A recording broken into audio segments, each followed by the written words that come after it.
I'm supposed to say something witty and pithy right now. The pithy was about the best I could come up with because I'm about a quart low on gut bomb burrito. I know a surefire way to fix that. This is my deconstructed gut bomb burrito. It's breakfast burrito with some eggs, some cheese, chorizo, potato, giant tortilla. That's going to get it done. So let's get started and put me in a better mood.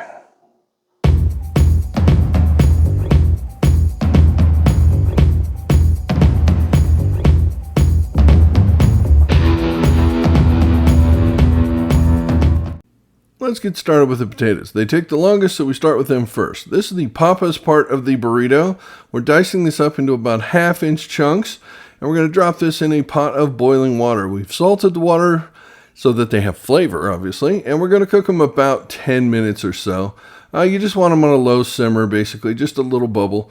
There they go, and that is about it. Now, when they are done, we're just going to drain these into a colander, drain all the water out.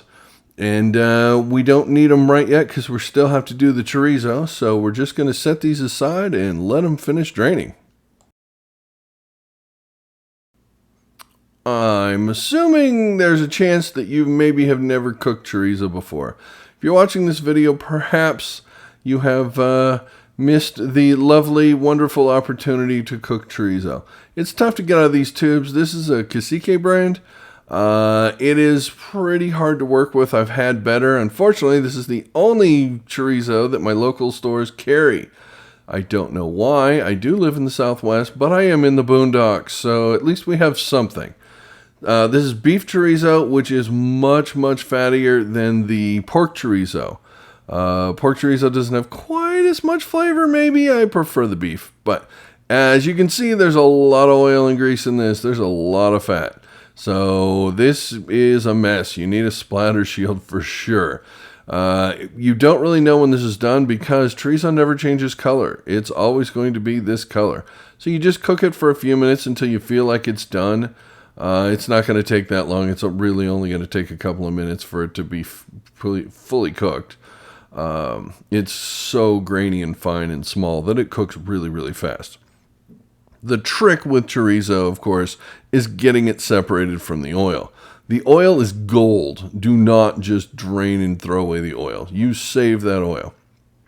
Now, the trick that I use here is to set the pan on the side of the stove and just gently coax up the meat to the high end and the oil goes to the low end, all the grease down there.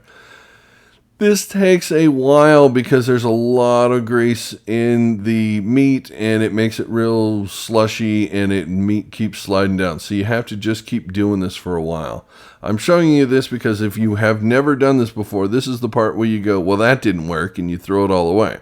Which is what I did the first time I tried to make chorizo. I said, well, this obviously isn't right. Turns out it is. This is the way this works. And that's why most people make their own or use a different kind. Once you get the oil all separated, let it sit for a little bit. You can see the meat has really solidified basically up there.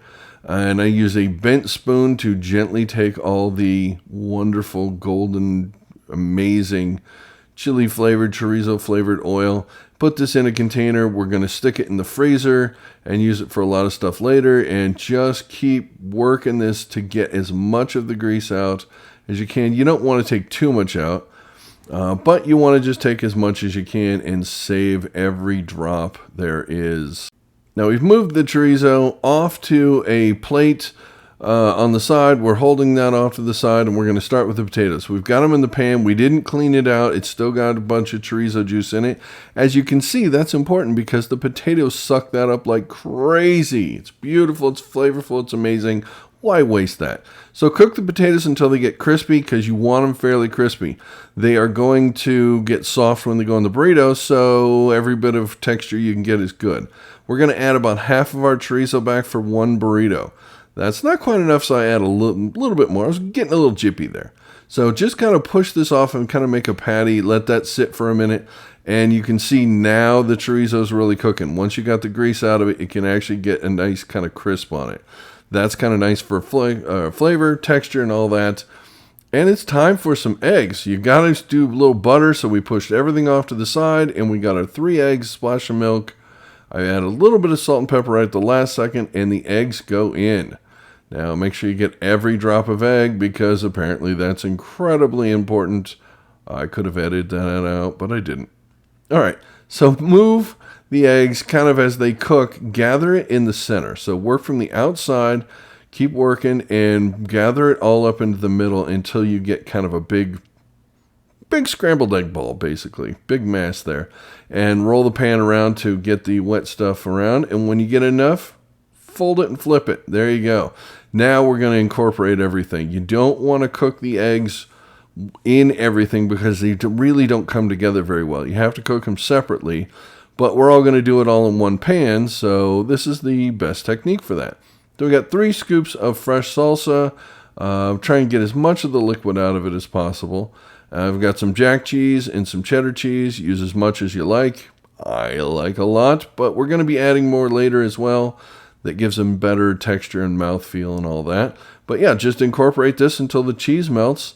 And we are ready to make a burrito because, thank God, I really want to eat a burrito. That was pretty easy, huh? You got to admit, breakfast burrito, it's easier to make than it is to deal with in about 3 hours, if you know what I mean. But I'll take that when it happens. Right now, I need this in me. So this is literally, this is one burrito. I swear to God. Can you believe this? I'm a crazy person. Okay, try and get it this way because we're going to roll it that way. So try and at least get it sort of in the shape. You want it? Don't miss any of the good stuff. There we go. All right. Put that out of the way real fast. Keep this in case we got to move some stuff. Now, you saw me put a bunch of cheese in this. So there's room for more cheese. Okay. There's no such thing as too much cheese. So I like to shred cheese on wax paper. It works out pretty well. When you have extra, you can just roll it up, throw it in a Ziploc bag. Boom, it's perfect. So I have some Monterey Jack there. I have some cheddar. This is going on. Oh, Monterey Jack and eggs is the best. And there's no such thing as too spicy. So I'm going to put a little bit of this in there. We got the chorizo. We've got the salsa, the fresh salsa. Little tapatio, hot sauce. It is a hotter sauce. I like that. So we have to roll this thing up now. There are 2 schools of thought on rolling burritos. Either works, it depends on your preference. The proper way generally with a breakfast burrito is to bring the sides in like this, bring the top over, and bring it in like so. That is a breakfast burrito. Now, if you want to get fancy, you can throw that back in the frying pan and just kind of crispy up the outside a little bit. Should we get fancy? No, I'm hungry. There's the breakfast burrito. The chorizo, an egg with potatoes. That was a whole potato. Might be a little much. I like potato. There's 3 eggs in that. There's cheese, lots and lots of cheese, hot sauce from fresh salsa, wrapped in a giant tortilla.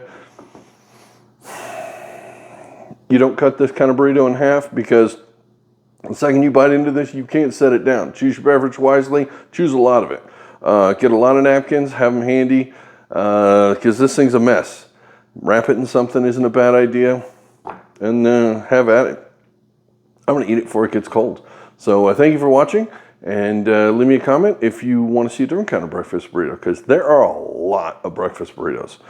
I love breakfast burritos because it's morning almost every day. So that means 7 breakfast burritos a week. It's perfect. All right. Thanks for watching. See you on the next one.